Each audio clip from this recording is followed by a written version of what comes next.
Hello, আসসালামু আলাইকুম। আমরা নতুন আরেকটি ভিডিও নিয়ে হাজির হয়েছি। এখানে আমরা আমাদের প্রশ্ন হলো কিভাবে এমন একটি ফিল্টার করব যাতে যে কাস্টমার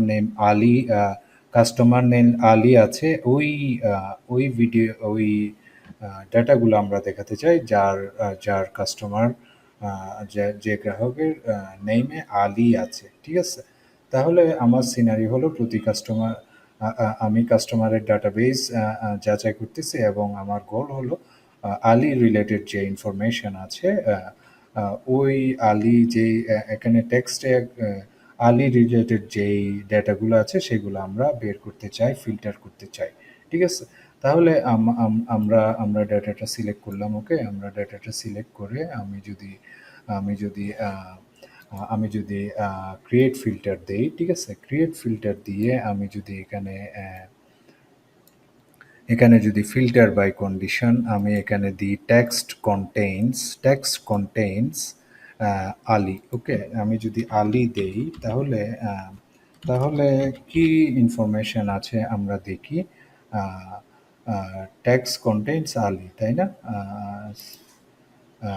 যে ফিল্টার বাই কন্ডিশন, তারপর এখানে টেক্সট কন্টেইনস। ওকে, এখানে দিব আলী।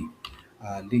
ওকে, আলী দিলে কি আসে আমরা দেখি। তাহলে এখানে দেখুন আলী হোসেন, নোমান আলী, আলিফ।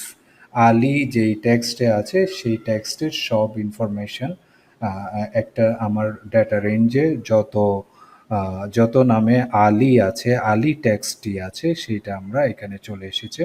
সো এখানে এখানে দেখুন আলী হোসেন, এখানে আলী আছে, নোমান আলী, এখানে আলী আছে, রেজাউল করিম শামীম, এখানে আলী নেই, আলিফে এখানে আলী আছে।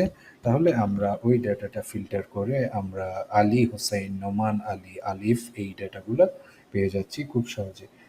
তাহলে কাস্টমার ডাটাবেস ব্যবহার করে আমরা আমরা ফিল্টার অপশন থেকে টেক্সট কন্টেইনস আলী দিলেই আমরা এই ইনফরমেশনগুলো পেয়ে যাচ্ছি। তাহলে তাহলে এই সেম টাইপের আপনি যদি বের করতে চান যাদের নামে মোহাম্মদ আছে, মোহাম্মদওয়ালা নামগুলো আমরা দেখতে চাই। ঠিক আছে? তাহলে এটা করা সম্ভব। বা আপনি স্পেসিফিক কোনো টেক্সট যদি ওখান থেকে আপনার নামে সার্চ দিতে চান তাহলে এইটা করা সম্ভব ইজিলি এই এই এই মেথড ফলো করে। আশা করছি বুঝতে পেরেছেন। নেক্সট আরেকটি ভিডিওতে দেখা হবে ইনশাআল্লাহ। আসসালামু আলাইকুম।